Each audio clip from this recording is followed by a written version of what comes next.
I wouldn't mind Punk and Cena one last time. I think that's gonna happen. You know, that would be cool because you had the Punk had said that when he showed up to SummerSlam. Mm-hmm.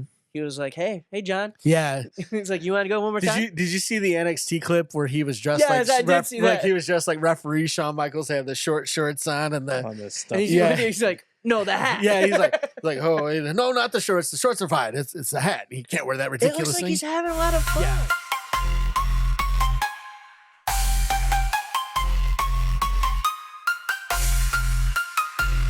The coffee is a cheap part. You know that light roasted beans actually have more caffeine in them than dark roasted? Doesn't just give me the coffee. Not about the science of We're it. not about the science. Here's money, give me the thing. You know? I need the bean water. It's all good. That's the bean water. Dirty bean water. That's the way to do it. That sounds, that's how I call it. That's what I call sweet tea. Or like unsweetened tea. It's oh, do you guys like sweet tea? No. I'm not really. Lemon. Tea. I'm not really. Lemon tea, like lemon iced tea. Lemon iced tea. I can do it. So but like that southern sweet tea. Yeah, You gotta try some of this. My buddy likes sweet tea, and he swears by it. My wife won't drink sweet tea. So bad. She got tea one time, and they had actually put sugar in it, and she's like, she almost spit it out. She's like, yeah, I can't drink this, so we had to go back and get it. So, yeah, I need a Coke at that point. Like, yeah. Just give me a Coke at that point. Why do you want a sugar-filled tea? You want some sugar-filled leaf water? You know, it's quite tasty. Feel the grit on your gums and just your teeth dissolve in your skull. That will take only one withdrawal from your 401k. All right. What's up, guys? Oh, we're recording. We are back. Welcome to episode 11 of the Rambling Dudes podcast. As you may have known, we did miscount, aka didn't know. This is actually episode 10. We have a common theme of we can't count. Yep. I mean, Wyatt Six had what? How many members for how long? We couldn't figure out past 5. Well, it ended up being right. Because there are only 5 members. That can't be right. Yeah, I Are won't we count still them on out this? We don't have to do this again. No. We Just all right. go ahead and cut it back to where we couldn't count and put it in episode 10, and then start it with episode 9 that wasn't 10. That's a good intro. As we sit here in this prison, we promise we are being fed well, as you can tell. Yeah. The guards are really nice. One has Wolverine claws. One has I was Wolverine a little claws. frightened by that. If only you would have supported our Patreon. He could have gotten a much bigger coffee. Yeah, I could have gotten 2 coffees. Yeah, he could have actually put some cream and sugar in that instead. I don't put cream and sugar in coffee. He gets enough of the sugar from the donuts. Yep. That's it. Balance is key. That's what they said. Exactly. Balance is key. Balance is key. So episode 10. Episode 10. We are back. Yachty has moved, so that's why we're under construction in the background here. And probably look different, I'm assuming, next couple weeks, or maybe look the exact same depending on how busy he gets. Either way. It's going to look worse next week. Next week we'll be outside. These are going to be tilted. It's just going to be, You should have seen it last week. It was a whole different color, so at least really? There's some fresh paint. So if you're looking for DIY projects, do it yourself. Mm-hmm. You can check out our Patreon, and Yachty is hosting a paint like Yachty session similar to Bob Ross. My back on the Little camera trees. the whole time. just there's nothing going on besides just my back. This is just the sky. He's gonna paint little trees next week on Patreon, just to have a good background there. It's all about the sponging technique. All about the sponge. All right. Welcome back, guys. Yeah, Feels it's good. good to It be feels back. good. It feels crazy to be back. I mean, it's been a minute. like at least a month, if not longer. It's been longer than a month. A lot going on. Yeah, it's been like 2 months. Yeah, it's been a minute. It's been a minute, but things have happened. Yeah. Life changes. Life changes. Life is changes. Wrestling changes. Everything. It's been crazy. Now we're having an existential crisis right now. Yeah. All right. Now that we've gone deep. No. So I mean, the newest thing I can think of really for me was just watching AEW. They had their 5-year anniversary show. By when this airs, it won't be yesterday, but it was yesterday on Wednesday. They had the extra time because of the deal with Warner Brothers. Yep. So now they had like unlimited runoff for that episode. They actually started earlier, which I didn't realize. So how long did the episode end up being? I didn't about watch 3 it. hours. So It was about a hours. 3 hour They usually run episode. 2? Yeah, they usually run 2. Okay. So It started off with Will Ospreay versus Ricochet. and it was in Pittsburgh. And it was just that match was great. They did their flippy stuff. I'm sure Jim Cornette's nose was bleeding by the end of that match. Is that the one where they do like superhero landings? At the Pretty same much, time? yeah. They do all the just.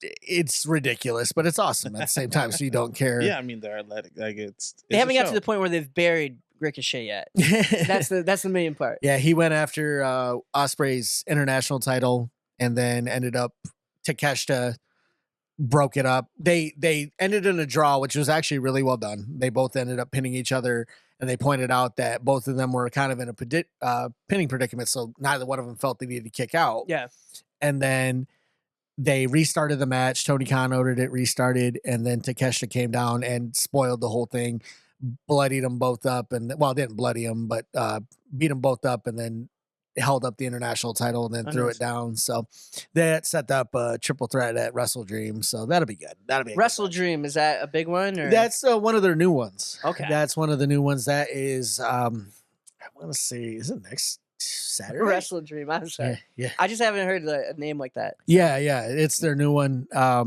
It's going to be triple threat, Ospreay, Takeshita, and Ricochet for the international title. So it should be a good match. Good match for sure. Yeah. I feel like they have the most interesting names when it comes to like their pay-per-views. Yeah. Didn't we discuss this before? Like full gear, Revolution, Double or Nothing, Wet Dream. That's a different promotion, ladies and gentlemen. Check it out on the Patreon. Or don't. Please don't. Yeah. No, we're not that kind of people. But yeah, they had a good show. I can't remember every match off the top of my head. They did end up doing. They ended the show with Bryan Danielson versus Okada. Oh, nice. They had a weird stipulation for that one. So Danielson is AEW World Champion right now. Yeah, and he was fighting Okada, and for the first 20 minutes, the Continental Championship was on the line, which is that belt that Okada got off Eddie Kingston. Yeah. And the whole point of that is their 20-minute matches. So Tony Khan said for the first 20 minutes, both belts were on the line. If Okada lasted past the 20-minute mark, his belt was no longer on the line. It was just the World Heavyweight title. So they had a good match. It was a little, I don't want to say slow. It was definitely more technical. I was kind of burnt out from the rest of the show because it was so. They do that. It was like so crazy. They do heavy intros, and then like every time I watch AEW, when I get to the end, which one did they do? Like, what is it? Something in the arena. Anarchy in the Arena. Anarchy in the Arena. When they did that, I was like, man, they just had all these great matches. Right. Yeah. And then there's just the final countdown playing. And people are hitting each other. It's just like, man. The first one, was it the first one or the second one? I think it was the first one. It was the first one they had when they had fans back after the pandemic, and Moxley was in it, and they played Wild Thing throughout the majority of the match. And the way they presented it, it felt like a mistake. It felt like they were accidentally just looping Mox's intro. And I just remember getting kind of a headache. Yeah. I'm just like, I don't care anymore. Can we shut the music off?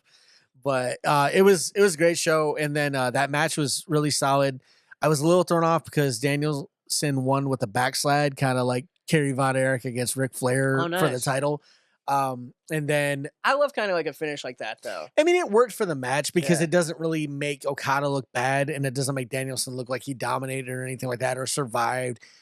That was the only way he could get him in that moment. They had they're doing this whole thing because Mox came back after like 3 months off and attacked Bryan Danielson at the last pay-per-view. Like, I don't know, was it Forbidden Door or was it a different? I think it was All Out. And he whenever All In Out. They kind of kicked him out of the BCC. So and Pac is in now, and it's Marina Shafir is also like their female muscle. Yeah. And so Mox has been cutting. They had a really great promo at the beginning with the BCC because Wheeler Yuta does not like what Mox and all of them are doing to Danielson. He's like refusing to participate. He's trio champ with Castagnoli and Pac.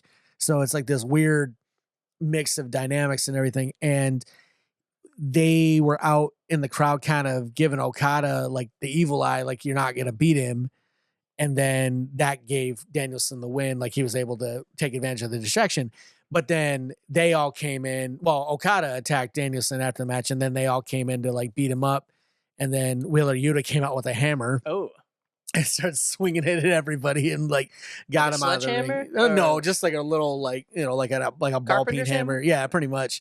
But I mean, Mox used that last week when he broke. I cannot think of the guy from Private Party. He like broke his hand and with a hammer and stuff to give him a little motivation. He goes, "You guys have been here 5 years. You haven't won the title. What are you doing with your lives? So let me break your hand." Yeah. So here's let me motivate you by getting rid of something you use at the match. That should make you more motivated. Yeah, it's been really interesting. I gotta say, it's still the thing that sucks is like they have so much good stuff, but it just feels like they can't quite get the click in. They can't quite get the motions right because with the whole thing with Toni Storm and Mariah May, where Mariah May turned on her and had one of the most interesting turns when she hit her with the Owen Hart Classic belt and then took her shoe and like bloodied her with the heel and stuff. That was great. That was an awesome visual. That was classic wrestling. It felt like Marty Jannetty, Shawn Michaels through the barbershop glass and stuff like that. But then afterwards, Mariah May's just kind of sitting there waiting for a challenger, but they haven't really presented anybody worthy of that challenger space. They have this whole thing with Willow Nightingale and Chris Statlander, and now it's Willow and I think Mariah May and her got in each other's face, like, and everything. So they're trying to build up Mariah May. I like Nightingale. And she's a good wrestler. Yeah, Nightingale's doing a great job, and Mariah May is doing a phenomenal job. I mean, for her to kind of be thrust into that spotlight, I actually enjoy her segments more than Mercedes Moné. And it's not a dig at Mercedes. It's just because she's champ right now, right? She's TBS champ. Okay. Mariah May is world champ. IPJ? What is it? IPJW? Oh, what is that? I can't think of it. You know what I'm saying? Yeah, it's PBR. It's PBR.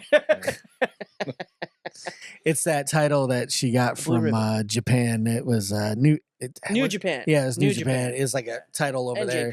I think she still has that. I'm not sure if she lost that or not, but it's been really good. Jericho's doing the learning tree thing. He's still doing that. A lot of people are annoyed because he actually got it over. Oh, did he? Yeah, people are he's good. Yeah, give him credit. Like, he can take any gimmick and put it over. He really can. And the way he's evolved himself over his career is just incredible. I think the reason why he struggled with that specifically was he turned what everybody was saying about him into a gimmick. Like, oh, you take up too much TV time. That's what his segment's called, is TV time, you know, and everything like that. Like, I'm the learning tree. And, he's just obnoxious and annoying. That's just what he does. Yeah. And, like, the thing with that is just that people forget why he was getting booed in the first place. And it's because of the NDA accusations and the creepiness, like the general, like, weirdness around what he was actually doing. And again, nothing was ever made of it. I mean, I don't know if there is anything in the works, but people seem to forget that he wasn't getting booed because people were tired of him. He's getting booed because there was a lot of things he was doing that people weren't a fan of. So it just...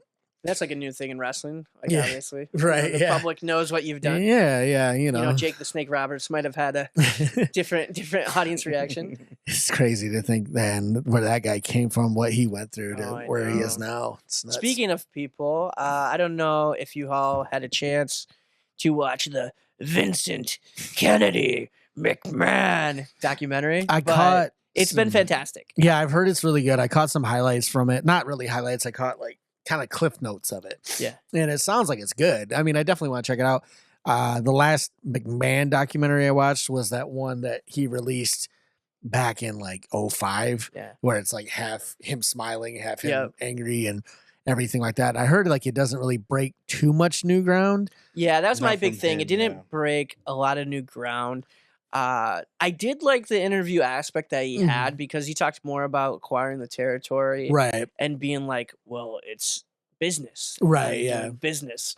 And I really love that aspect of it. He's like, well, they don't own this, like the territory. Like, he broke that standard while trying to make his wrestling promotion bigger. So he kind of crossed the line of old school tradition. Oh yeah, to monopolize the business. Mm-hmm. It's funny with McMahon because all the crap that he talks about WCW. Yeah, they do the same thing. Like they came in and did exactly what he did to the territories to him, and he didn't like it anymore. Mhm. And like that's the hypocrisy of it. And I understand it. You know, he's thinking, I want to be bigger than all these people. I want to have a nationally syndicated, you know, wrestling show. And he did it. Yeah. That's awesome. But then when somebody else comes along and they can compete with you, you don't like that anymore. The one thing I did love about it is every time some situation came up like that, is he always found a way to make it better. Yeah. Like he always got better. Competition Mhm. was what made Vincent Kennedy McMahon go from Yep. a young age till the end. Yeah. Until the end. It just was his driving force. It's not to interrupt you. Sorry. No, you're good. It's funny with Vince because he liked the competition.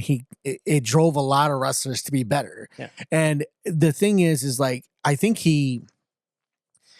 with TNA, with Ring of Honor, before AEW came along, he wasn't really viewing them as competition. And granted, you know, the scale wise, they really weren't. I mean, they were an alternative, but they weren't like a true competitive thing he had to worry about. Like when they went on Mondays and just got annihilated by Raw, it's like, well, what did you expect? You know, you don't really have that built-in WWE audience and everything like that.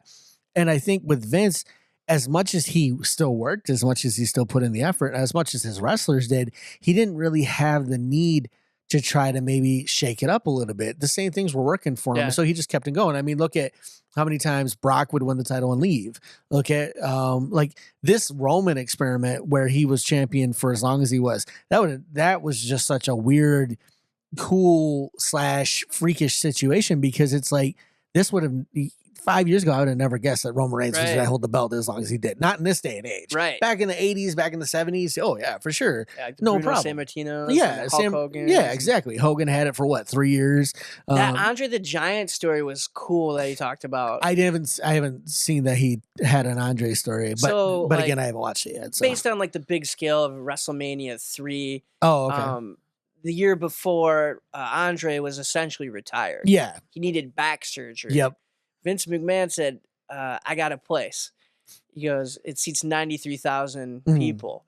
And Andre the Giant goes, okay, boss, and gets the surgery. Yeah. To essentially like one of his last good matches with Hogan. But like even then, Hogan was talking about it like he couldn't even pick himself up. Yeah. So when he's calling it in the ring, he's saying, hey, if you're going to fall, it's got to be close to the ropes, because he knew he couldn't get up by himself. Yeah. Which is kind of what's not really projected when you look at it. You wouldn't understand how much pain he was in, or even what he was going through. So everyone thinks like that final body slam was the one that did it. Right. It was a long time coming. I mean, like they talk about it in Carrie Ellis's book, As You Wish, about the making of The Princess Bride.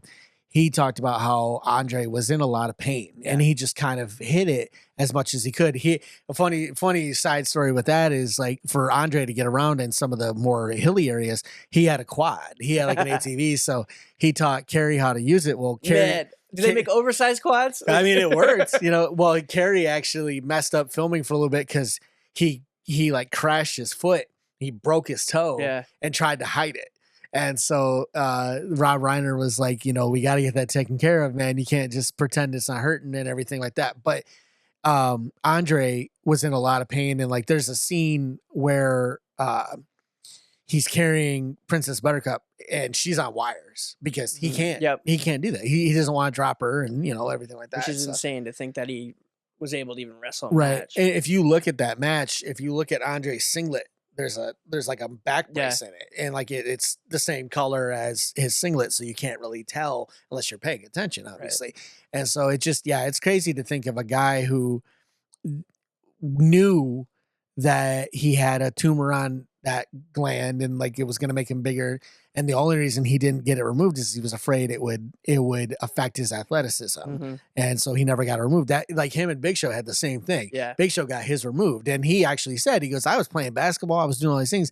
He goes, and then I got it removed, and I just didn't have the energy to do that anymore. And you know, it's a side effect of their whole situation. So, and even like in that situation, Andre was mostly a face, and Vince was like, hey, let's make you a heel against the all-American superhero Hulk Hogan.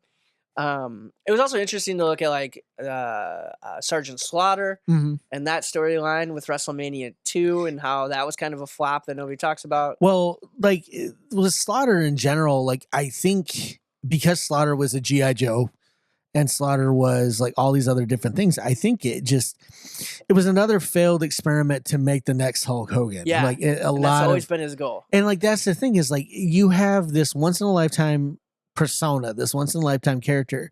You're never going to duplicate that. And I understand wanting to get there again, but that's in turn, that's where a lot of his problems arose for years because you had Hogan and then you go from Hogan to smaller guys like Brett, Shawn, Kurt Hennig, all these guys who granted to me or you are not going to be tiny, but to the other wrestlers are, during that era. Yeah. Like, oh yeah. Especially the during steroid era. Yeah. Like I mean, big you got bodybuilder. You got Shawn, who's 6'1", 230 pounds. He looks like he's this big, compared to Diesel and stuff like that. But then you had this era where you're trying to find your new groove. You're trying to find your new guy. Austin comes out after years of just wallowing in, middle of the road. That's one of my favorite, rewrites of history with McMahon is, Austin didn't do anything in WCW. Didn't do anything. He went to ECW for a cup of coffee and then he came over here and we made him huge. Okay. So Austin was doing great things in WCW as a tag team with Bryan. Yeah. But he wanted something different. Eric Bischoff said, I don't see anything for you. You need to go. So he fired him. So he went to ECW. Paul Heyman let him vent. It was great stuff, and he kind of tapped into what he wanted to do. And then he comes to WWE, and the first thing he does, he's the ringmaster. Right. And like everybody talks about, like, I don't know what that was. It's like, well, it's supposed to be a guy that $1 Million Man's protege. He had the $1 Million Dream as his finisher and stuff. And even Austin says, I don't know what that character was supposed to be. So it's like everybody tries to act like Austin came over to WWF and it was just instantly gangbusters. No, it really wasn't. It's like it was a build. Oh yeah, and it was a great build. I mean, he got a little bit of attitude. He started, doing things. He was very much a heel. Yeah. And then they have the double turn at WrestleMania 13 with him and Brett, where Brett became a heel and Austin was the anti-hero, and he passed out due to the loss of blood and the pain of the sharpshooter. I mean, you don't execute that very well outside of Bret Hart. They did make a good argument about Mr. McMahon, the character, being like the most essential character in wrestling. I mean, the boss character just connected with people. It was the right time. It was an era where it was 90s. Everybody was mad at their boss. No one liked it. No one liked authority at that point. You had all the stuff in the early 90s with like the LA riots and, everything else. It just felt like we were headed towards this like climax of just anger and hatred. And then you got a guy who gets to go to work, beat the crap out of his boss, gets arrested, but is back next week anyway, and gets to do it all over again. It was the perfect, and McMahon played his part perfectly well. He actually says the birth of that character, well, he might not have in that documentary, but he said the birth of that character really started when there was a cage match where Brett lost and he shoves Vince down.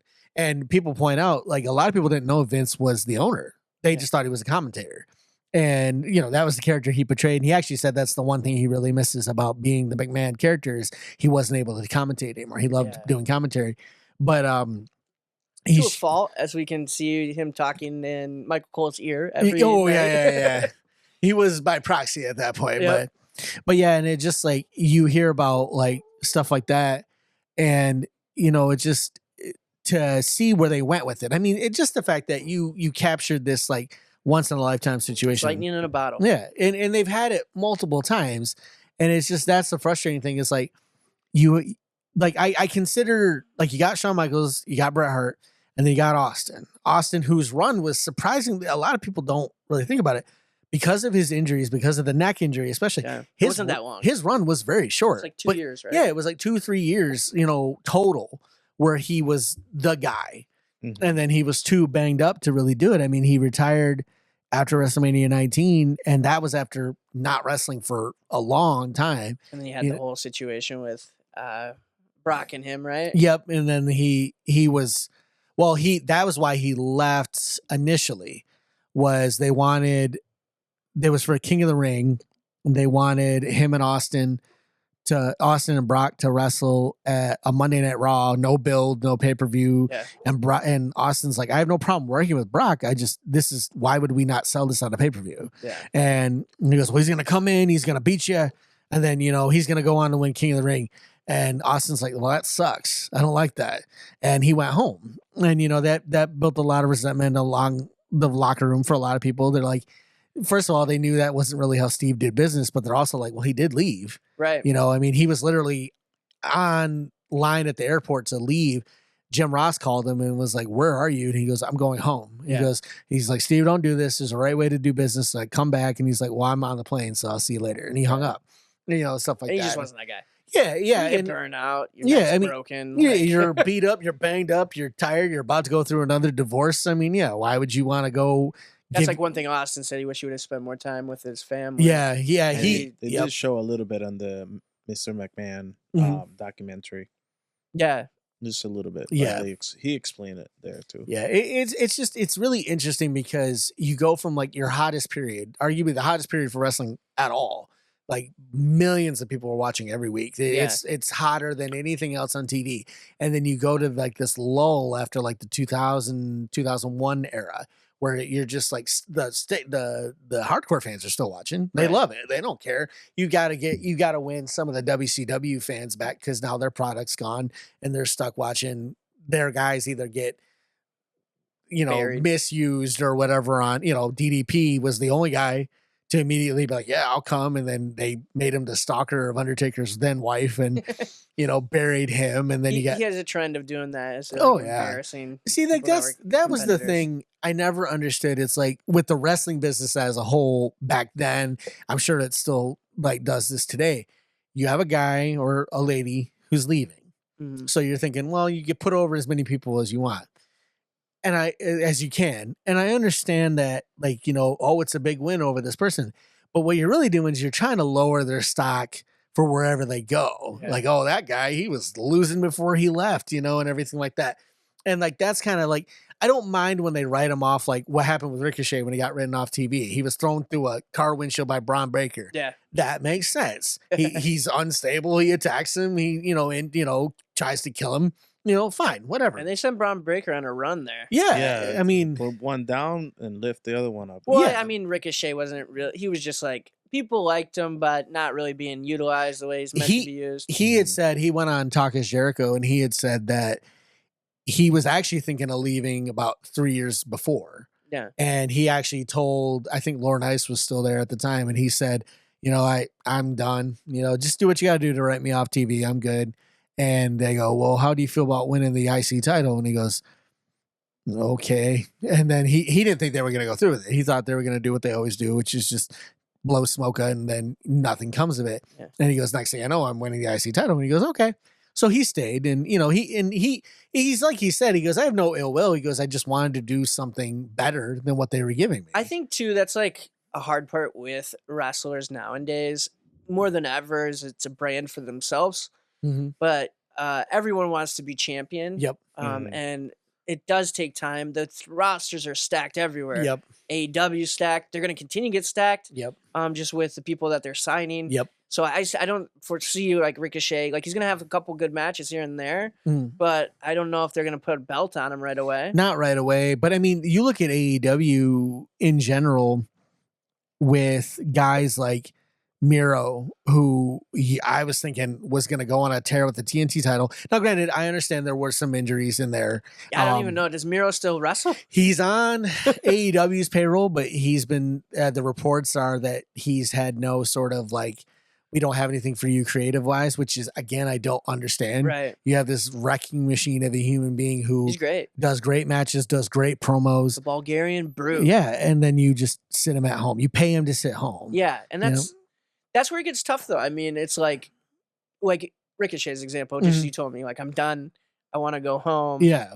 Well, we'll give you a belt. I don't care. Yeah. It's like, okay. Well, what do you want from us? Yeah. Like, we can write you the best storyline, but you don't want to be here. You don't want to be here, right? And like, that's the thing, too, is like, that's kind of the nature of the business in general, I think, because now, because there are alternatives to WWE, as much as New Japan is an alternative to the wrestlers. Yeah. It might not always be to the fans. Cause I got to be honest, I can't navigate the New Japan website. Right. I've tried and I end up watching cool matches, but I'm like, I don't know what's going on. So, it's Japanese. Yeah. And so, even with the American commentary, I'm just like, cool. Yeah. What's this story? I don't get it. Yeah. And then you've got AEW, Ring of Honor, and then which has Ring of Honor in it, but then you've got TNA, which is arguably doing some of its best work they've done in like 10 years. Yeah, they're pretty much NXT though. Yeah. Right? Well, I mean, yeah, but the thing is like WWE is working with them too, and like that's a cool thing. Yeah, because they've given access to TNA wrestlers as a performance center. Yep. So I mean, you can see the build there, especially with Joe Hendry. I think is awesome. Yep. But you'll see more TNA wrestlers. I believe in Joe Hendry. Say his name and he'll appear. And then you edit it right there. Put him right to turning in there. I don't know if we can do that, but do it anyways. But the thing too is like, I remember there was some grumblings when Swerve Strickland re-signed with AEW. He got like a 5-year deal and it was pretty big. Well, he earned it. No, yeah. And like that's the thing is like there was rumors, and I'm only calling them rumors because, that's all this ever is. And they're like, oh, WWE didn't like that they signed him for so much because they feel like they're overpaying him. It's like, and why do you care? Right. If he comes to your company and he wants more than you're willing to pay him, then don't hire him. It's that simple. I don't think that's an issue with WWE either. Like money wise. Yeah, I mean they're always gonna say, oh well, it was a cost cutting measure. It's like, yeah, sure it was. You just had massive shareholder feedback or whatever, but whatever. And just like I think with this millions of people dollars to stay at home. Yeah, exactly. Yeah, like Ricochet. Yeah, I think with them too. I think this is kind of like when Punk talked about years ago about forming a union for wrestlers, and like Jesse Ventura talked about it. Yeah, they talked about that. Hulk Hogan had talked about it. He ratted on it. Oh yeah, Hulk Hogan ratted him out. He said that in the documentary. Jesse talked about that. He goes, I didn't know at first. He goes, I didn't know for a couple years, and then I found out he was the one who told Vince. Yeah, and he goes, I hated Hulk Hogan ever since. Well, that's Hulk Hogan's track record. Oh yeah, but he went in business for himself every single time. Oh yeah. Hey boss, I'm gonna go do movies. This is what I told WWE, I'm gonna go do movies. I'm gonna get in Hollywood. Vince McMahon and him wrote their own movie. Yep. That they showed, and then he just jumps to WCW. I mean, he followed the money. And then he comes back. The cool thing I liked about Vince and WWE is he always can come back. Mm-hmm. And it's funny because everyone that came back, they showed like little clips of like, I love you, thank you. Right, yeah. It's funny with like, you think of guys like Kurt Angle who had left on some pretty bad terms. Yeah. And then the funny thing with Kurt over a lot of the other wrestlers, I feel was like, he never really got like a Barry job on TV. No.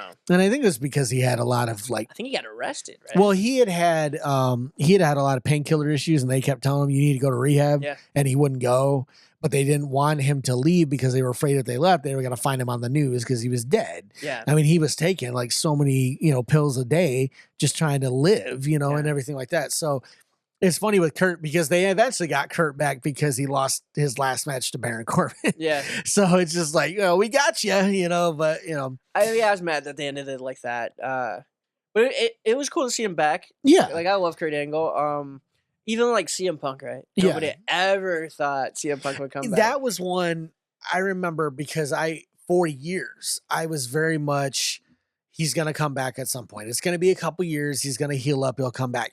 And then he would talk on like podcasts and stuff like, oh, I don't care. I'm not coming back. Then when he released the one with Colt Cabana and he just eviscerated WWE, I was like, okay, he's not coming back. And then I remember going to a Raw. It was, I think Ambrose was champion at the time. And it was Ambrose and Cena. Cena, who wasn't there the whole night, showed up after the fact. It was him and Ambrose versus AJ and Seth as like a dark match, tag match. And I just remember fans were chanting CM Punk, and I remember getting irritated, and I was like diehard CM Punk. I'm like, he's not coming back. Can we stop chanting this? And then when he went to AEW and he was doing all the stuff there and whatnot, I was like, okay, cool. At least he's wrestling. I don't care. Right. I didn't care. And then when he got fired from AEW, I was like, maybe, but I didn't want to believe because, what if if he doesn't come back? Well, he doesn't come back. And then he showed up at Survivor Series, and my buddy texted me. Yeah. He's like, dude, CM Punk, I was kind of mad that he didn't be like, hey, you should turn on Survivor Series. Right. He was like, dude, CM Punk came back. I'm like, no, he didn't. It was only a blip, though. Like, his music hit. He came out then. Yeah, he came out. Crowd went nuts. And then Seth Rollins was getting angry. And, Drew McIntyre had stormed out beforehand and stuff. And I love this Drew and Punk crap right now. Yeah, it's so good. It's so good. I mean, look at Clash at the Castle. That was a great match. Yep. And we're going into Bad Blood. Yep. This weekend? Or the 21st, right? I think it's this weekend. Is it this weekend? Bad Blood? I think it's this. I think it's the 6th. We're going to type in the Googling machine. I think it's on Saturday. I think it is. Or the 5th. No, it's not this weekend. Because it might be. I don't know. But they've been doing. They did it at the end of the month. But no, they've been kind of sporadic. I mean, it's been so different since Triple H. It is Saturday. Shoot. Yeah, so Bad Blood this weekend. And the build-up's been phenomenal. Yeah, the build-up's I was talking to you. Sorry. No. I was just pointing at the TV. Like, watch it. Oh, got you. I thought you were pointing at the camera. Now we can actually watch stuff while we record. So yeah, but it should be great. It'll love the story. I think the Roman Cody story is kind of interesting. I think that's kind of a filler match in this card. See, the rumor is that originally the plan was Punk and McIntyre was going to finish it because it's a Hell in a Cell. It's the rebranding. It's bringing back Bad Blood. It makes sense. You had the match in 97. Mm-hmm. Why not? But then after Cody and Roman teamed up, there's a lot of people supposedly in the back who want Cody and Roman to be the main event. If you're asking me as just a pure wrestling fan, Punk McIntyre. Like, it's a Hell in a Cell match. They're 1-1, settle the score. Yeah, and they're promising to be as brutal as possible. You don't want to follow that. And if you put them on first, I don't care anymore. Sweet, I watched the one match I wanted to watch. I can go home. I don't think Triple H will book it that way. I think it'll either be the second to last or the last. But I would like to think I trust his booking. The funny thing is like, as much as I am very much a stickler of World Champion should be main event every time. It should be the main event.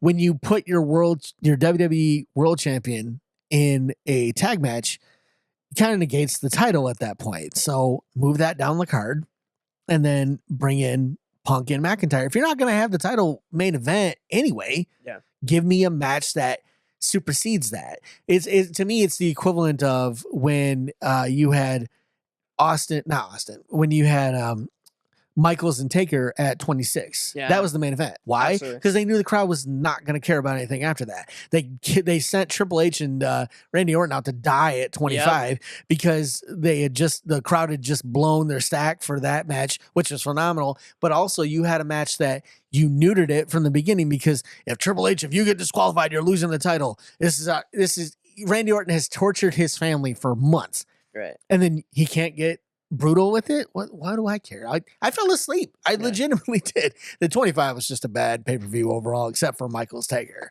Michael's Taker. Oof. Because Matt Hardy, Jeff was talk about a duo that should be having phenomenal matches every time they've ever faced each other. I'm bored to tears. There's Matt I think and that's Jeff. how we're gonna have with the Usos too. Yeah, and it sucks because I think they'd have the best chemistry because they grew up together. We're in the backyard. Yeah, you would think off the couch. Look at Eddie Guerrero and Chavo when they wrestled. Yeah, they had phenomenal matches. But then you look at Orton and Cena.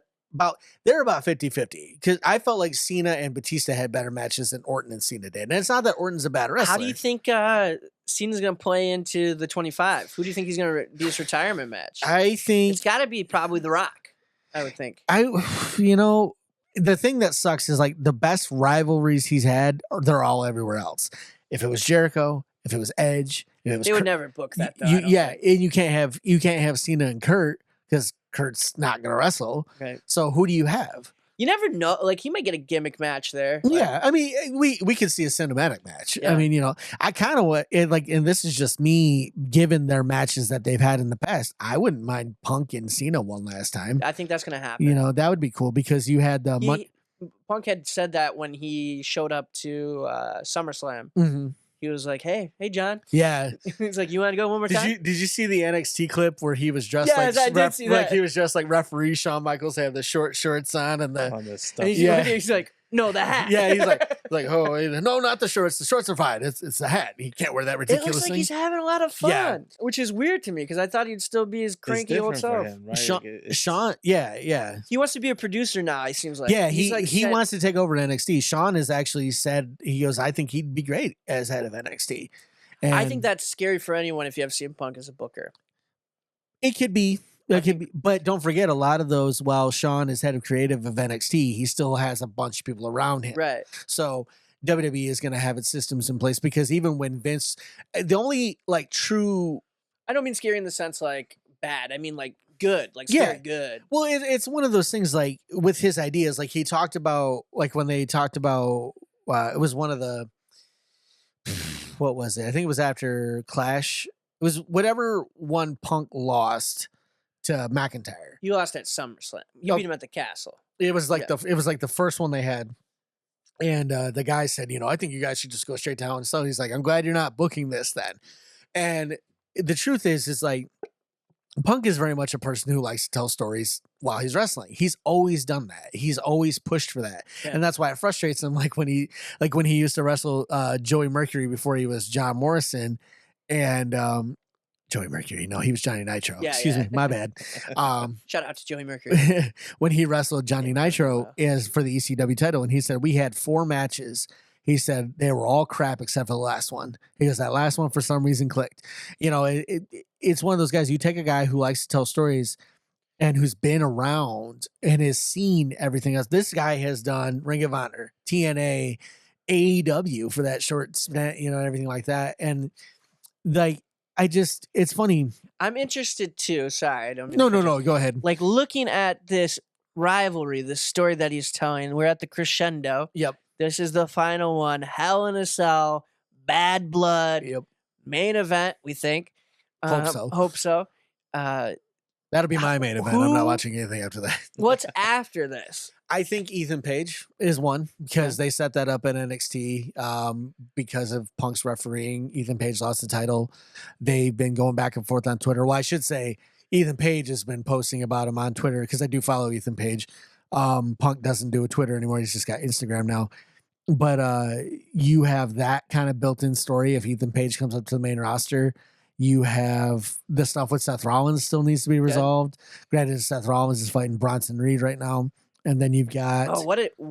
Look at it, how much they push Bronson. Oh, yeah, for sure. Oh, my gosh. It's nice to see guys like him and Braun Strowman kind of get his groove back, too, because Braun Strowman was floundering for a couple of years. He had to freaking wrestle Shane McMahon in cell form like he was fighting The Undertaker. I'll never forgive Shane McMahon for that. As good as Shane used to be for the business and as bad as he got, the fact that he had a bullying storyline with Braun Strowman and Braun Strowman wasn't the bully. Yeah. I'm done. Over it. Don't need it. Bye-bye. So that was cool jumping back to the Mr. McMahon documentary. Shane McMahon talking about how he's just looking for acceptance from his father. Yeah. Doing these jumping dives and all of this. And then yesterday I saw a meme that was like, saying happy birthday to John Cena. Because of you, wrestling is the greatest it's ever been. You are our rock star. We love you. And then for Shane's, I just said happy birthday. Shane, John, you're the best. Yeah. Happy birthday, Shane. Right. Yeah, it's exactly how it was. I was dying laughing. I was like, this is exactly what Shane feels. He said the only time he came back and jumped off the cell. That's the only time he got a hug from his dad. Yep, I remember that. Yeah, because afterwards he got a big hug from him, and Vince was crying, and Shane's crying, and sweating all over him, and just like, everything like that. The thing with Shane, it's so weird because back in the day, I remember reading stories where they said of all the McMahons, he was the easiest one to talk to. They said Vince was tough, Linda wasn't involved. Steph didn't really have a lot of pull then. She did later. And at that point, they said that time she could be difficult to talk to. They said, unless you were like Mick Foley always had a good relationship with Steph, few others did. Yeah. But they always said Shane felt like one of the boys. He felt like they could talk to him and get their ideas across and he would support them. And he went away and he came back and then he almost started believing his own storylines, where like, oh, you won the greatest wrestler in the world tournament in Saudi. Dude, that's a trophy. No one cares. Right. You weren't even in that tournament, things like that. And I think he just kind of started to believe. He kind of did what Vince did. He started to believe a little bit too much in his character, and it became a problem. Well, there's later. an inherent tension between him and Paul, you know? Yeah. So that's what they talked about too. It's like he was the heir apparent to the business and he wanted to be in the business. And they talked about this moment between Vince and Shane wanted to book something. And Vince goes, you might as well take this knife and stab me to the chest because I'm not booking that unless I'm dead. Yeah. And he like dared him to stab him or whatever. And like, that's the thing too, is like, I mean, I have to, if I'm being honest, I have to feel a little bit for Shane. You are the oldest son. You're the only son, actually, for that matter, but you're the oldest son. They do have another sister, I think. And then do they really? I think so. I think there's a third. I could be wrong. I could be thinking of a different family, but I swear there's another sister in there. But that the just Samoan family? Yeah, that she's just not involved. And I mean, with all the you talking about Hornswoggle? with all the he was a half sibling. All the scandals that he was in, I'm not surprised if there there's got to be some illegitimate children. I'm somewhere. sure, yeah, at least many. But like you got Yo soy McMahon. but you got Shane, who's kind of like you were saying, the heir apparent and everything like that. And then this wrestler who's dating your sister and then marries your sister, is now favored. He was pissed about it. Is now favored by your dad as like the guy. Yep. You know, I almost feel like Vince, in order to keep his family from fighting with each other, that's why he sold the company. He's got one of the best opportunities right now. Shane O'Mac does to show he's in talks. You see pictures. Is going to this guy's shirt. AEW, Shane O'Mac could be a talent on the roster. And I think that would draw a lot of viewers. I think, though, it might scare some people at AEW because then you let that McMahon name in. Yeah. You got an old man with billions of dollars. Yeah. You know? I think it's one of those, I feel like if they brought Shane in, what's the ultimate payoff? You get a short-term boost in ratings because people are curious. You get maybe a couple of interesting storylines out of it. Mox meeting Shane versus Dean Ambrose. You got Bryan Danielson. You've got all these ex-WWE guys who know who Shane is. And then you got people who've never met him who are trying to maybe get in good with them. So you get a couple of good storylines out of it, maybe. But what do you get ultimately? You get a dude who can't go like you would want him to, a guy who just had both of his knees fixed, and a guy who sweats just looking at a wrestling ring. You don't get that. It'd be like bringing Hulk Hogan. It was like when TNA had Hulk Hogan wrestle in TNA against Ric Flair. Right. Like, okay, 30 years ago, this would have been sweet. Now, I don't want to see that, you know, and I'm not just saying for the record, I enjoyed Ric Flair's retirement match. For some weird reason, you enjoyed Ric Flair's that fake heart attack at 76 years old. That fake heart attack. What a sell. You know, the fake 2 heart attacks he had. You know, the ones where he's dying in the ring. Absolute legend. Shout out, Rick. You're never going to see this. I love you. Going back to Shane, this is what I would do. This is how I would book it. If I was Shane, Tony Khan won't do this. But if Shane McMahon got signed by AEW, you steal that McMahon character. He comes in, he says WWE is better. You can't say it because obviously branding and copyright and all that, but the other place is better. You're nothing here. All right. He's the GM. He books these terrible matches, puts people against each other, and then the whole goal is to go against Shane.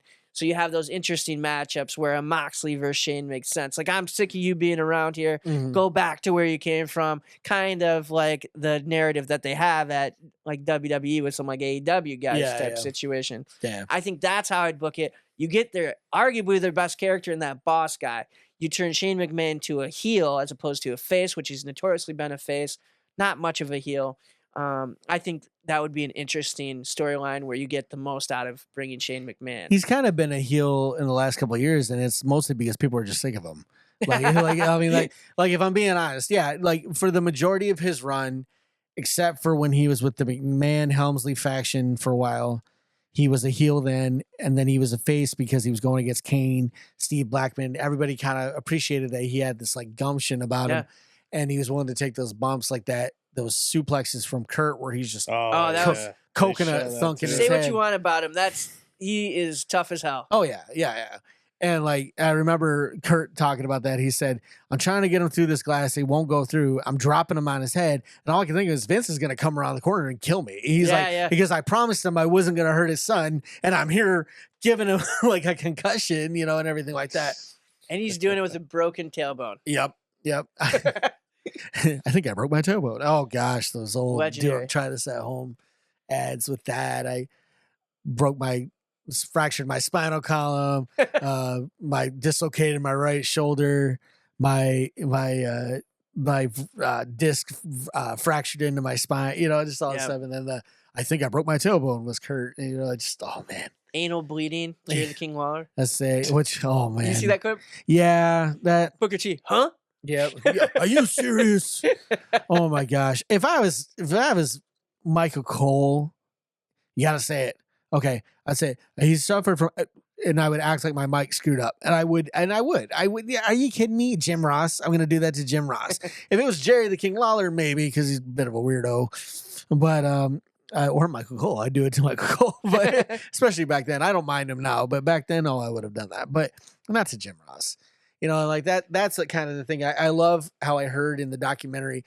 Vince is like, oh, the character and me are two different people, and everybody else is like, no, like they're pretty close. He tried to show a different side of him, and then at the beginning they're like, these allegations have come out, and then there's interviews that he's just talking about what he's thinking about, and all this. You're like, oh, thinking about this, and sex, yeah. and then trying to be not in the he's trying to portray that he was never into this, sexual harassment. Well, he put it on TV. We're just this is he grade the lines. He put himself in those situations. The fact that the dude tried to have a storyline where he was going to be the father of Stephanie's baby, or Shane was going to be the father of Stephanie's baby, and Steph is like, no. Hunter's like, no. And Shane is like, no. And even Linda's like, no. And he's like, I still want to do it. Right. Then he had Paul Burchell's character who had a sister that he was a little too fond of, and that whole thing was supposed to happen, and then it just never did. It's very, very interesting. It was eye-opening though. I think just seeing different scandals throughout wrestling is a common trend following it. Yeah. I will argue, though, that he tried to do the best to after those situations for the most part. When you look at the steroid usage, you look at Owen Hart specifically too. That technically wasn't their fault, and it was framed as them. But they literally won a lawsuit against the harness because the manufacturer of the harness had a defect in it, and they won a lawsuit against them. Well, all I know is that with Vince, there are probably some scandals he probably tried to do right by. I do know with other ones, he did what the typical way too rich businessman does, and he tries to make them look as bad as possible and everything like that. With the Owen Hart thing, have you watched the Dark Side of the Ring episode about that? I don't know if I think I have. It's just been a while. That one is one of my favorites just because there was a lot about it I did not know, such as the quick release mechanism and everything like that. The point with that one will forever be, at least to me, is of all the things you could have done, putting a man that far above the arena of the ring in a quick release that could be pulled accidentally, that's kind of more on you. Even if the harness was defective, he should have never been in that situation to begin with. And granted, hindsight is 2020. They had dropped Vince down. They had, and he did it before. Yeah, they had Michael's zip line, but granted, that was a zip line. That was a full rig, And they've had Owen Hart do that before too, right? Yeah, and they said the whole reason he had the quick release is because it was too much of a hassle to get him out. They wanted it to be cleaner. Yeah, and granted, at the time, this was kind of the wild, wild west of wrestling. I mean, it was the early '90s and it was the late '90s, and everybody wanted to be the next thing, and they were trying to be as quick and as flashy as possible. And I remember they talked about how, Owen would have wanted the show to keep going. Jim Ross has been on record. He goes, I don't know about Owen. He goes, but I would have wanted the world to stop. Yeah. He goes, if that had been me, he goes, I wouldn't have wanted the show to go on. They had talked about that too. And I disagree that they kept it going on too. Yeah. But Mr. McMahon, they said, because Brett had said, well, what happens if it was Shane O'Mac that got squashed on the mat? Yeah. Brain splattered. Yeah. Would you stop the show? And Vince McMahon argued, he goes, if it was me, I'd want the show to keep going on. See, me out. But like that's the thing too, is like he's a selfish businessman. Yeah, as I say, he's looking at the bottom line. Mind, yeah, right, and I'm not saying that's right. No. You're just like 100% like what his thinking right, is. Yeah, that's what was in the documentary. And also too, I thought the real thing where that situation kind of resolved was when I heard Brett talking about it in his latest interview, and about all that animosity went out after that lawsuit. Yeah. And he forgave Vince. And that's actually why him and Martha kind of still have issues with each other, because he wants Owen to be honored in a way that she won't let it, because she's still mad at Vince. But the thing is, and I understand, Brett, that is your brother and you have every right to be forgiven. You can forgive it all you want. That's fantastic. That was still her husband. That is still the father of her kids. Absolutely. Her kids did not grow up with their dad, whom they loved. Right. It's a terrible because situation. of that whole situation. So bad. So I don't mind. Either way, I think even when you look at just it being an accident, right? Yeah. You put no blame on anybody. This thing happened. It's terrible. Yeah. It's awful. It was definitely one of those situations that should have never happened, but because it did, I like to think that maybe some other things changed. Maybe they took better precautions with other people later on. Well, that's like when they talked about Benoit. Yeah. Right? And we didn't talk about Benoit last time. I was like, no. But when Benoit happened, Chris Nowitzki famously asked to do studies on Benoit's brain. His dad allowed him to do it. They found out the CTE. He committed his life to neuroscience after that. Vince McMahon said, hey, I don't want this to happen ever again. Like, I don't want people to, I want them to be protected. Yeah. So he got rid of the chair shots, which Undertaker was like, I can't believe you got rid of the chair shot, to the head. Things of that nature, where they were monitoring it more. They stop matches now when people get hurt. Those are big things in this business, where even I think I read something about John Moxley talking about it, where he gets knocked out and you can't tell because is it real or fake? And he had said that about AEW. It's like, we need to do something about this, where I think WWE has really taken the precautions seriously, really limited. And like, they get a lot of backlash, right? Because Bryan Danielson, famous concussion. It'd be similar to like what's happening with like the NFL with Tua right now. Yeah. Who's getting knocked out and saying, hey, he should retire. Yeah. Because this when is he had those like 4 games in a row where he was just thrown on the ground, it's like, why is he still in? And it just recently happened again. Yep. So. And then like the thing with like the concussion stuff and everything like that, you like Nowinski after getting a couple concussions and realizing this is a problem and everything like that. It's funny to watch. Like, the only time I ever got mad as a fan is when a wrestler was bleeding just a little bit. They would stop the whole thing. Right. And I'm like, it's one of those things. Like, I grew up in the Attitude Era, so blood doesn't bother me. Now, granted, there are extremes when Eddie bladed and he bladed too deep, and that was grotesque. And there's been a few other ones where I'm just like, oh, okay, that's a bit much. But like, even like Finn's head recently, they kept that much going. Yeah. So my favorite one will always be when Batista and Edge went to spear each other, and they both went the same direction and headbutted, and you just hear this like pop, and Batista's laying there, and all of a sudden this blood just starts coming down his face. Edge is holding his hair, and his blood going into his hair, and I'm just like, ooh. But with the precautions and everything like that, I think that was one of the more damning issues with AEW, because AEW was touting its COVID protocol as compared to WWE, because WWE had kind of a lax COVID protocol, whereas AEW was very, very, very much, we're not getting it, we're not spreading it, everything like that. And then you had the incident, and I know I've said this before, but you had the incident where Matt goes off the thing and he conks his head on the concrete, is unconscious. And I love how he was like, I wasn't unconscious. Yes, you were, dude. Anybody watching it could tell you weren't there. Right. Yeah, that you were miles away. And then they let him continue. Like, no, I understand storyline wise. Oh, if he loses, call the match. It's a non-finish. Just you're Tony freaking Khan. Like, hey, I'm not letting it go in like that. As soon as he gets better, he'll come back and he'll wrestle you. Do something like that. Don't give me some bull crap where he's out there not aware of where he's at. Yeah, it's doesn't remember anything. Yeah, it's just like that kind of crap. That's the only thing I worry about with like AEW and like the future. I'd imagine there'd be some lawsuits, because they do. They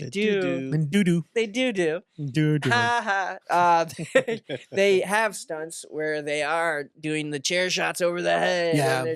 They're going hardcore in a lot of matches. And they claim that, like, the thing I've been hearing is, like, those chairs are gimmicks. And you can kind of tell that they're a little weird. They're a little wonky. And I guess I'll take that. But, so that the Sean Spears. Yeah. I mean, unless you have that where he hits him in the edge.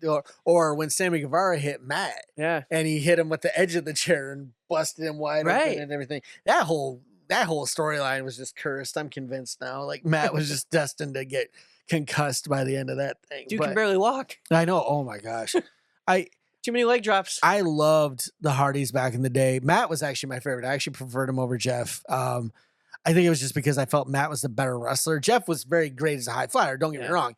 And he had that phenomenal no holds barred match with Taker, the ladder match. And that was sweet. That was one of the best matches. That was on Raw. Yeah, Raw, period. And then you have Matt, who just is a better wrestler, has better Matt instincts and and loves to do things with his character. That makes sense, in my opinion, unlike Jeff. But anyway, and then you have all these things, but then now you look at him now, and it's just like, you guys need to retire. Like, it's not a knock. It's just like you said, Matt can barely walk. Right. Matt is like stuck in like a permanent like forward position. He looks like. Who was it? Bob Backlund after he had hip surgery. Right. That's what he looks like, and it's not a compliment in any way. I think too, like they were just talking about the Hardys wanting to do one more run. Yeah. Retire, get their Hall of Fame, which they rightfully deserve. Oh, Hall of Fame all the way, yeah. Last time Matt turned it down because he wanted to do it with Jeff. Or no, Jeff wanted to do it with Matt. Yeah, they both have had opportunities to do it, but the other brother was doing something else, so they couldn't. And they're like, I'm not doing it without my brother. So, and I think too, if they do, it's gotta be like in the next year if they're gonna come back. Yeah, because there's not that much time left on their clock. I mean, they are in TNA now, right? Yeah, they're in TNA. So that's a step closer. Yeah, and I think they will come back. And I think when you look at our big ones coming up, I see them at WrestleMania this year. Yeah, probably show up at Mania. What pay-per-view did they just announce is now 2 nights? SummerSlam. No. SummerSlam. Okay, yeah, because I remember the only one I hope they don't split into 2 nights, and this is just me, is the Rumble, because I feel like what they have now works. Well, they're just trying to profit off it. I think like SummerSlam though, having a big card would be nice. Having a split card works for SummerSlam, because last year, the year that they had the tribal combat, that thing went on forever. Yeah. And I mean, have it for 2 nights. Sure. Did you hear the pre-order prices for WrestleMania tickets are like $50,000? Oh my goodness! Like for front row. That's nuts. Yeah. It's in Vegas, and they're calling it. Is it directly from them? Or yeah. It's like in Vegas. Everything's gonna be more. It's a Vegas show. It's 2 nights, of course, and they're saying like front row tickets are starting out at like, I think like 30 to 50 grand. That's nuts. It's insanity, and I think that's without the hotel. Yeah, that's without the hotel and everything else. I don't know if the buffet prices will be up. Right? You want prime rib? Good luck that weekend. So you're saying we're going to Vegas? If you got that money, I mean, you bought stuff you don't know. I know you don't know the price of things. Sure, if the Patreon funds it, that's what we say. Go fund me. $50 or 50,000. Oh, okay. Yeah. $50? You kidding me? We would have went to Vegas. We would already have tickets. I'd go to Vegas for a $50 WrestleMania ticket. No, 50 grand, man. Yeah. No, it's on my bucket list, but it might be on my later bucket list. That was one that I'm glad I got before it got atrocious. Because when I went to Mania, I went 23 in Detroit. Loved it. One of my fondest memories, period, as a wrestling fan. My ticket was $80. Yeah, it's good. And compared to now, where well, it depends on the market. True, but like I paid a ton for SummerSlam, right? And I didn't have the greatest seats. Yeah, and like that's kind of my other worry too. Is like, are they gonna have Mania in the Sphere, or are they gonna have it at like the Mandalay Bay where they have all the UFC? They're stuff? not gonna. I don't think they can do it in the Sphere. It'd be cool. Like I watched the UFC event in the Sphere. Yeah. My thing with that, and I have other feelings about that, but I'm not gonna get into right now. But yeah, but yeah, I just. You talking about Noche and they had the white guy? I'm talking about the main event. I'm talking about the sponsorship for that whole event and everything, and just the investors. Anyway, gotcha. Personal issues. Anyway, be careful. He's coming. Trevor's gonna get you. But with I feel like with the Rumble, they need to just keep that one night. It makes it special too. 2 nights is cool, and I don't mind it for Mania because I'm sick and tired of staying up till 1 a.m. To watch a card that may or may not end the way I want it to end. Granted, that's the risk you take. Anyway. I think Triple H has been doing a really good job with the cards, though. Absolutely. Especially these, like the Clash at the Castle is a perfectly built card. Yeah, he's. I know a lot of people are kind of like, oh, they're all small. It's like, and they're good. Yeah. Look at what he did with NXT. Those were all small. Yeah, you don't need. Give me 4 or 5 great matches. Yeah, exactly. I will watch all of the pay-per-views I have at home. Because Bad Blood 2, sorry. No, go ahead. Bad Blood 2 is only like it's only like 5 matches. It's like the good one, Finn and Damian. Your boy Damian. Yeah, that'll be good. That'll be good. You got Rhea and Liv. You got Bailey and Nia. You got Punk and McIntyre in the Hell in a Cell. And then you have the tag team match with Cody, Roman versus Solo and Jacob. Yep. That'd be cool to see Fatu go ape with. Yeah. Somebody's got to come back, I think, at Bad Blood. And it could be either someone who's got bad blood with Roman or someone who's got bad blood with Cody or someone's got bad blood with both, or we might see a turn. Yeah. Like someone... Jimmy comes back but turns on Roman. I think Roman's got some penance to pay for the Usos specifically. Yeah. So you said, it's Nia Jackson, Bailey, Damian and Finn, Liv and with Dominic in the shark cage against Rhea, Cody and Roman versus the Bloodline, and then Punk and McIntyre. I still got it, baby. It's Rhea and Liv. Is it going to be for the title? Yeah, it's for the women's title. Yeah, I think. And Mysterio's in a shark cage above the match. It's gonna be. This is like written in the stone with any shark cage match that Dom's gonna get out of the shark cage, out, and he's gonna use his toilet paper from shop.com and like grease Did you see that? No. Oh my gosh. So WWE Shop sells rolls of toilet paper with Dominic's mysterious Dirty picture. Dom? Yeah. You can buy Dirty Dom toilet paper. I love it. I mean, that character, Dominic Mysterio, we talk about all the time. One of my favorite heels right now. I mean, that turn from Rhea to Liv has been great. Liv is perfect with him. Yeah. They two work together better than Rhea and Dom work together. Well, like, it's so funny with Rhea and Dom, it just, you kind of inevitably were going to see it because Rhea basically bullied him into it. And then she got soft on him, and then he took his revenge essentially and, turned on him. The only one that was interesting to me was why Dom turned on Damian. Just because Dom and Damian were like pretty tight, not even out like in the ring, but outside the ring too. Like Damian had said, he goes, when I first met him, I didn't really know what to think about him. He goes, now he and I are like brothers. Like, we're cool. Like they booed him at his own wedding, just like, stuff like that, and then, but I like the dynamic of the Judgment Day. It's funny because I like the new Judgment Day. Well, it's funny because like they talked about the new old Judgment Day. The current Judgment Day. Well, it's funny because they talked about it on, I think, What Culture. They talked about things that people hated that were genius. And it talks about Judgment Day kicking out Edge when Finn came in. Yeah. And the thing is like, you can't argue the fact that Judgment Day stayed relevant for the entire time. And add into the fact that you had a true faction that really felt like it was leaderless. They were all in it together. You don't get that very often. Like you look at the NWO, who's the leader? Hogan, Nash, Hall, well, mainly Nash and Hogan.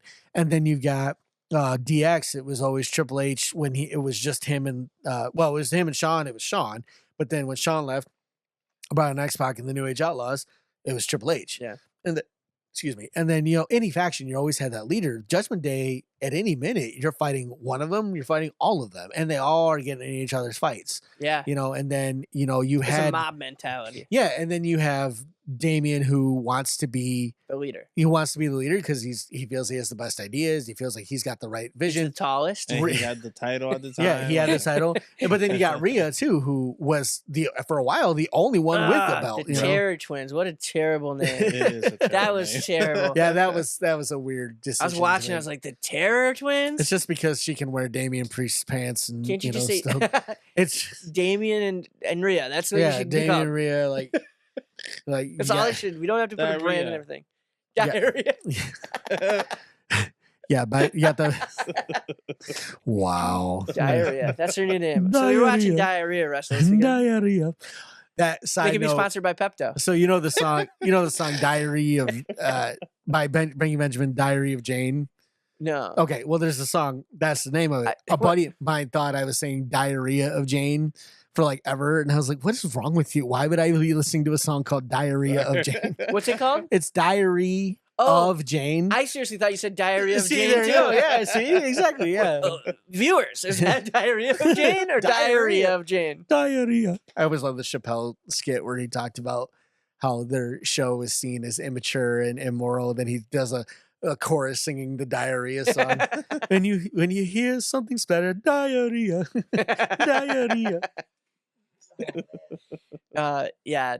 So I think with that too, the Damian and Finn will be a good match. Oh, yeah, for sure. I hope it's one of those things. Like, I want it to end in a way that it continues. Yeah. Maybe not right away, because I liked Finn's motivation for turning on Damian. He's like, you have cost me world title shots. You have cost me a lot. And I've been biding my time to get my revenge on you. And now that I've had it, I'm going to take it. I don't want Damian to win right now. If Damian wins down the road, if they have another match later, I'm fine with that.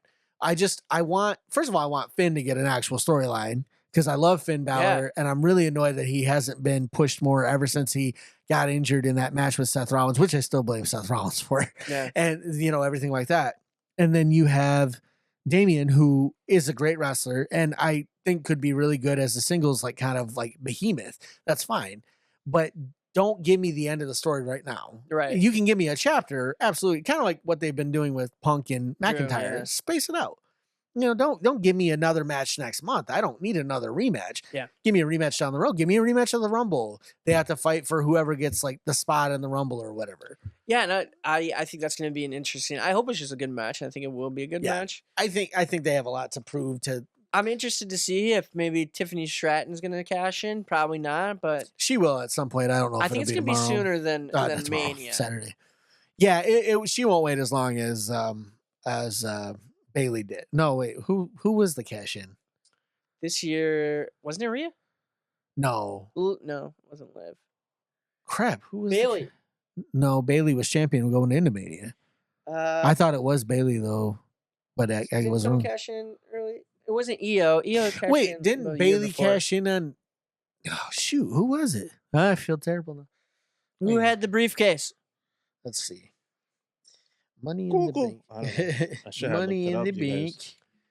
2024. Thank you. Because I know McIntyre won the men's and then cashed it in and lost because of Punk. Yeah. Let's see here.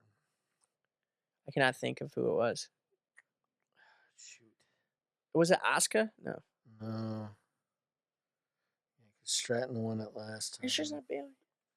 It might have been Bailey. I don't honestly remember. Because she won it. She was it beat Selena? Was it Vega? No.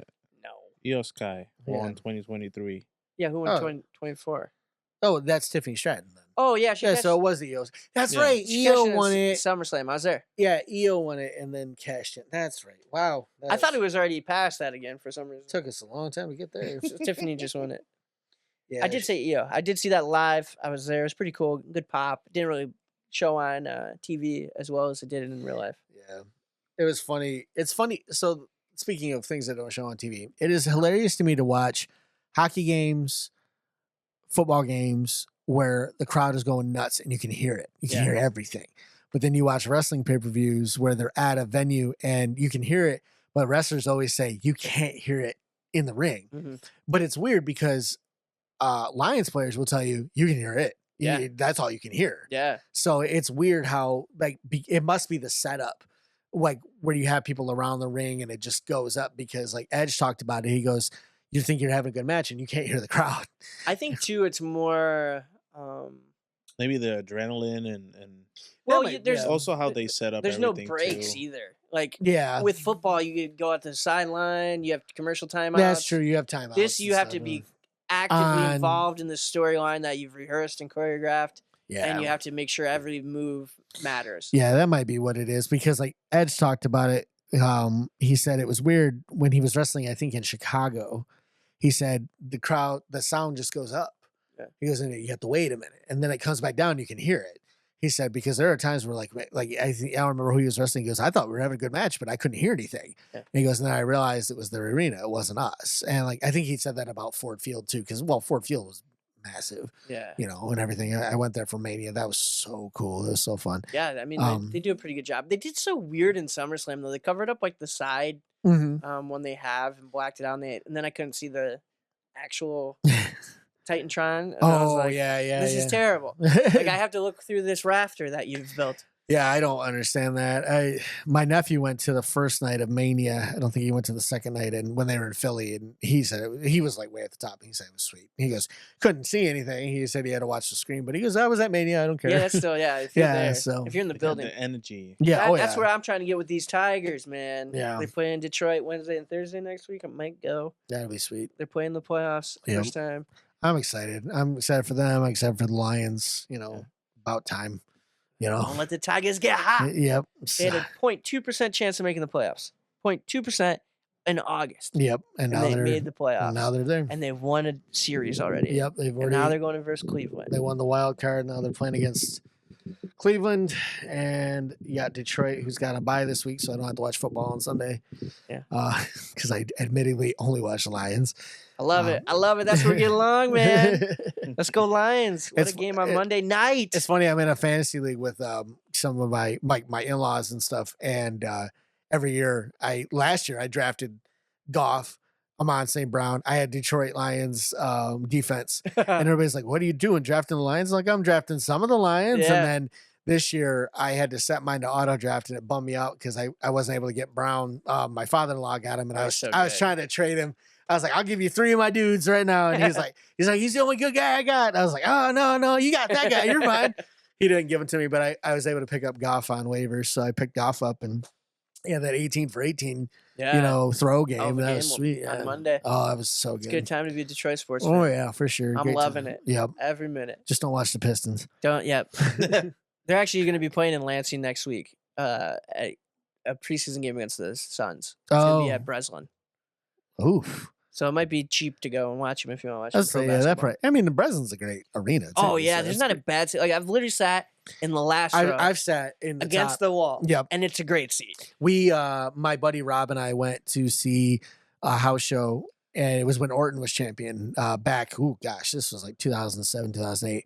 And when Orton came out, just erupted, and my buddy Rob leans over. He goes, I don't think he's over yet. I don't think people like him. I wish they would do more in this area, but it's Grand Rapids, which isn't too far away. Yeah, Van Andel's a great place to see. Didn't they just do a Raw in Van Andel? They're doing one in November. That's what it was. It's 11/11. I think they're doing. Yeah, they're doing one in November. So I got class, so I can't go. Yeah, I think I got something going on because trying to think. If they do the holiday tour, I'll go to one of those. Maybe. Yeah, those are fun. Those, my thing that's kind of a bummer for me is they're kind of slim back on their house shows, which I understand. Yeah.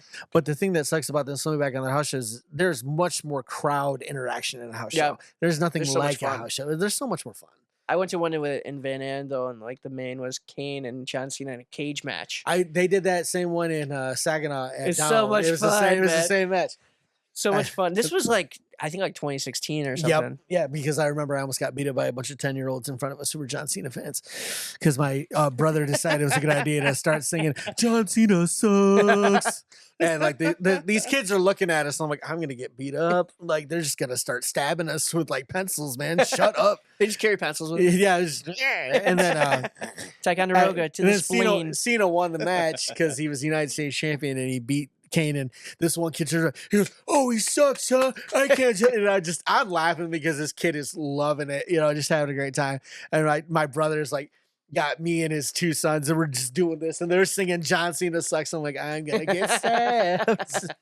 No, they're so much fun though. Oh yeah, the holiday tour is always great. I kind of want to wait till the next year to go because I'm gonna go. John Cena will be doing probably some house shows. He's gonna do his last little run, and then he'll end it and stuff, and that'll be good.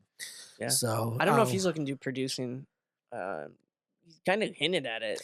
I don't know because he's been doing more movies. I've noticed. Have you watched Jackpot on Amazon? No. It's him and Aquafina. And I like that movie. That is so good. Is it funny? So it's set in kind of a dystopian future, like a couple years from now, where dystopia. Yeah. A couple years from now. California, we're getting close. California has this where the lottery is played and everybody plays. Whoever wins, they have to survive. Is it 12 or 24 hours? I think it's 12 hours. Yes. They have to survive, but if somebody kills them, they get the jackpot. Oh, wow. So if you win, and they plaster your picture, they have a drone following you and everything. Well, John Cena played rules. That you can't use guns. Yeah. You can't use guns. Can't use guns. Can't use bullets. You have to use like either you have to use like a blunt object or whatever. And well, Cena plays a private security guy who offers to protect her with like I think he wants like 10% of her winnings, and it's like $1 billion that she just won. So he's going to get a pretty big payday.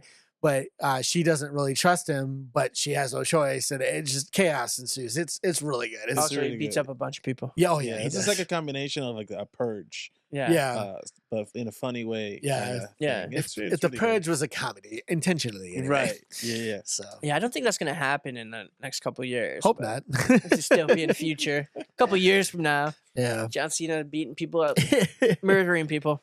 Sounds like a good movie though. Yeah, check it out. It's fun. I'm gonna watch it. Side note on NXT. Did you see the new NXT titles? I think I sent them to you. I sent them to you. Yeah. And then we got in the whole title thing. Yeah, they were all looking like UFCs. I love those things though. Those things are so sweet. Yeah, they are very nice. They are the coolest ones. I sent them in the group chat. You should definitely. I like the coloring of them. Yeah, I like the color. Silver with the gold. I like that the NXT. I kind of agree with you that I like that the NXT is like the focus. It's not like a big X. Yeah. I did like the previous belts as well. I like the gold one. I liked it better than the big X. I didn't really care for the big X. Right, not me either. But the one after it, I really like. These ones look sweet though. I do like them. I think these have been doing a great job with the belts. Oh yeah. We talked about the UFC belt and they all got the UFC up and the old ones. The original one, they must have got it off of eBay or something, but it was like the nicest, cleanest belt ever. Yeah, it was just flat UFC. It's in a cage. Well, it looks like the world championship belt. The funny thing is the one they had before that, like before they got the UFC ones, they looked like the old NWA titles. Like, that's what And then they changed them over to the UFC one with the cage on them and like the octagon shape look on them. And I'm talking about the NWA ones. Yeah, that one is awesome. Yeah, they had that one, and then they got the other ones that were my favorite version of them, and then I got the current one, which I don't really care for. But yeah, belts are interesting. All right, predictions for what's AEW? They got a promotion coming up. They got Wrestle Dream, Wet Dream, Wrestle Dream. If you're watching Wet Dream, you got a different pay-per-view on. Maybe you dream about it. Put the kids away. And for some reason I'm on Patreon. Now WWE has to come up with a nightmare kind of thing where nightmare. They already do. It's called Cody. We got the Wyatt 6. All right. That's actually 5. So this is episode 10. So I forgot Wrestle Dream actually happened last year too. So my bad. This is the second year. All right. So what they have for matches is the second annual Wrestle Dream. Mark Briscoe versus Chris Jericho for the ROH World Championship. I hope Briscoe wins. These are my predictions. I don't watch much of AEW. Honestly, I want Briscoe to win too. I'm a WWE guy, but based on like the brother's death and everything else, I'd love Jericho pulled a little old school heat where he basically told Jay should have been you. He told Mark, he goes, Jay is better than you'll ever be. I wish it was Jay. I don't want to fight you, kind of thing like that. Darby Allin issued an open challenge. I have a bad feeling it's probably going to be Bobby Lashley who shows up because they had MVP show up last week. Shelton. They showed Shelton this week, and that's a good faction. But it goes back to that idea of TV time and. You got the Hurt Business on AEW. They're going to go trios, I'd assume. Yeah, well, Mercedes is kind of rumored about maybe teaming with them too. That's a lot of people in one faction. You got Jack Perry versus Katsuyori Shibata for the TNT title. Who are those people? Jack Perry was Jungle Boy. Oh, yeah, Jungle Boy. And then Shibata is that Luchasaurus? No, actually, Luchasaurus was hospitalized. Did you hear about that? No. I thought he was a dinosaur. No, his wife found him. He was struggling to breathe. Oh no! They had to take him. He was hospitalized. He was put on oxygen and stuff. He seems like he's doing better, but it sounds like he's gonna be out for a while. Oh wow! I'm curious what happened there. Prayers up to Luchasaurus, man. Get well. And then you got Will Ospreay versus Ricochet versus Takeshita for the international championship. You think they'll put it on Ricochet right away? Not right away. I think if you put him in a triple threat, the way that would work is Takeshita and Will Ospreay just try to go at it, and Ricochet takes advantage. And it's like, hey, I told you to watch me. You were watching him. You shouldn't have been watching him. That should be. It's on Ospreay right now. Yeah, Ospreay has it right now. Yeah. And then you've got the main event, which is Danielson versus Moxley in a singles match. Moxley gonna take it. I hope not, just because. Well, the big problem is Danielson said if he loses, he's done. So, and he just won the belt. It seems kind of. I want Darby Allin to be the one to beat Danielson for the title. You want him to be the last one? Yeah, I think. What about Bobby Lashley? Well, I mean, I have nothing against Bobby Lashley. I don't really want him to be the one to retire Danielson. But yeah, prediction wise, I want Mark Briscoe to win. I think whoever comes in to fight Darby will probably win, just because of the kind of story they're telling with Darby. Yeah. I don't want it to be the way. Depends on who it is. I think Jack Perry's gonna sneakily win the TNT. He's gonna keep the TNT title. I fear he's been doing good work. Oh yeah, he has. Burning people's houses down. No, that was Hangman. Oh yeah, never mind. And then forget Jack Perry then. Ricochet, I think will win, and then I think Danielson retains. I'm curious. Oh, you're taking Ricochet. Mm-hmm. Okay, so Ricochet is. I love Will Ospreay. I want Ricochet to kind of win it. Takeshita, right? Takeshita. Oh, Takeshita. Here we are again. Takeshita. Episode 10, and we still can't get Takeshita's name right. I can't count either. Check us out. Yeah, I think that'd be cool if Ricochet won. I think it'd be early, and then he'd probably lose it pretty quick, I'd assume. But that'd be cool. I mean, if you're gonna make investments, you might as well put belts on him. Yeah, I think with because they probably gave him a bunch of money. I mean, yeah, he probably got a decent amount and everything. Well, he had even said like he was willing to go to the Indies just to do something he liked. I saw another little short clip of like him trying to talk on the mic, and they're like, "Oh, no wonder WWE always had someone talk for him. He can't talk." And then it was just a meme of a guy laughing at like he's like, "I'm like Kobe, like Kobe. I make it." And it's like, what? Well, I want to know where Scorpio Sky is now that you mentioned that. Because that made me think of when he was TNT champion. He had Lakers colors on his belt. Oh. That just made me think of Scorpio Sky. I haven't seen him in a long time. I love it. Bad Blood though, definitely has my interest. I think I'm going back to those matches because I can't remember. I think we got. I'm gonna see. I honestly see the new Bloodline winning by cheating. Interference. Yeah, they're gonna win through chicanery. I think Liv's gonna retain against Rhea just because Dirty Dom's gonna get out. He's gonna get out of the shark cage. He's gonna get out of the shark cage. 100%. I think Finn will win just because they want to continue that story. I hope. I think I got Damian winning that one. Nia Jackson's gonna beat Bayley, I think. Easy. And then I'm picking Punk over McIntyre. However, if Ethan Page gets involved, obviously it's a different situation. But I really see Punk winning this feud. Yeah, I do too. And then like maybe even like if Punk wins, maybe have McIntyre like or kind have of a Punk win victory. And then join the Bloodline. I don't want to see that. But yeah, I think we got a lot of good wrestling coming up. I think we're gonna have a lot more to talk about here in the future. Yeah, we'll have a lot more. It's just crazy because we went so long without talking that I feel like there's too much to cover. Yeah, right? Yeah, there's so much to cover. We did ramble a lot. So. Yeah, we did ramble a lot. We ramble. Great. That's what we are. We are dudes who ramble. Dudes who ramble. Also known as the Rambling Dudes. Mm-hmm. Episode 10. Episode 10 in the books. Yep. Tune in for episode 12 next week. I thought it was 13. Oh, my bad. 14. 25. We're getting close to 100. It could be any episode. We'll be like Goldberg's record. We'll come back and be like, this is episode 79. Come back like 2 weeks later. This is episode 153. And we can put them in any order we want. Yeah. And they'll live forever on the internet. Exactly. All right. Alrighty. Well, thanks for listening. Thanks for tuning in. It's good to be back. And we hope to see you soon. Enjoy your wrestling and other things in life. Watch Bad Blood this weekend. Watch Wrestle Dream in a couple of weeks. Don't watch Wet Dream because, that's what he wants. Trevor does enough of that.